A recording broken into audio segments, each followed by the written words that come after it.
as a trapper, we can have multiple objectives, and depending on what those objectives are is really going to dictate when you trap and how you trap. So, you know, a lot of people right now are getting into trapping from a predator control mindset. They're interested in wildlife management, interested in predator management specifically to reduce predator populations and, you know, hopefully have a positive impact on game populations and other wildlife populations. And that's a very different animal to consider versus just a fur trapping scenario. And really the biggest issue, the biggest consideration is your timing of trapping. So a fur trapper is going to be dictated to winter months when the fur is prime and typically when trapping season ends. So, you know, trapping is a regulated activity. There's regulations so far as seasons. Some states have bag limits or limits on certain animals that you can take, limits on the size or type trap that you may be able to set, etc. So you've got to take into account the legal restrictions on your trapping ability is one thing. So like, you know, a traditional fur trapper that's after the pelts and the hides to either sell or make use of themselves, you know, they're going to want to target those animals when that fur is prime, which is going to fall in winter months, and that's going to fall in your state-regulated trapping season. Otherwise, you know, if you're looking for you know, specifically like predator control, predator management, you know, if you're a wildlife manager or own some property or have a hunting lease and you want to do more to try to help protect and conserve your deer fawns and turkey poults and quail nests and all that, you know, that's a different, takes a different aspect, because really fur trapping can have an impact on that too. No doubt, you know, you're removing predators out of the population, but for your trapping efforts to really be effective on impacting fawn survival and the number of predators that are present on a property or on a landscape when those young are, you know, most vulnerable, either turkey nests, turkey poults, deer fawns, you really need to target your trapping just prior to those seasons.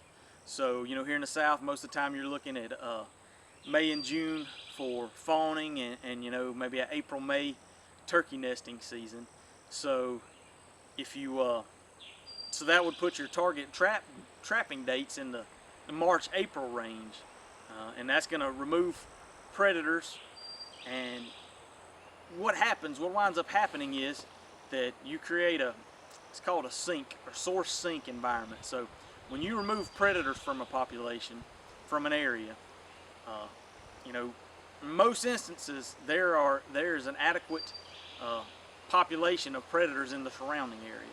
So it's not going to take very long if you pull the coyotes off of this property for another coyote that's roaming, that's trying to find some property, to colonize that area, claim it for his own. And so, you know, unless you're doing a really intensive predator management program, you know, there's a good chance you trap a property and you take some coyotes out or insert whatever, you take a predator out, in 6 months there's going to be more predators right back there.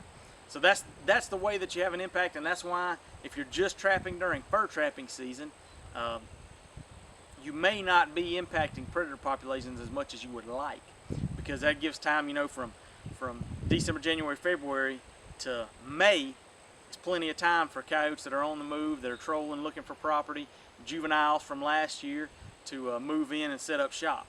So, like I said, that's your, if you're really targeting predator removal for game population management, and you really need to be targeting that March-April time frame to remove the coyotes, to remove the predators before your young of the year are on the ground and most susceptible. There's research that shows, you know, the first month or so of a fawn's life is the most critical, and I'd say it's probably the first 2 weeks. After that, they get more mobile and they're I guess a little bit more adept at eluding and evading predators. But that first week or so is really crucial, because you know, that animal, that fawn is still working to, you know, figure things out, figure out where to go, figure out how to get there. So and one thing to consider there is if you're targeting that, you know, that's going to be in most states out of trapping season. So you really need to make sure, you may need a nuisance trapping license in order to do that. If it's your own personal property, your state may have exemptions for trapping on your own personal property. And in fact, a lot of states in the South, they have kind of a non-game species, and coyotes is one of those. It's an unregulated species that you can kill them year-round, you can trap them year-round. They're considered a pest.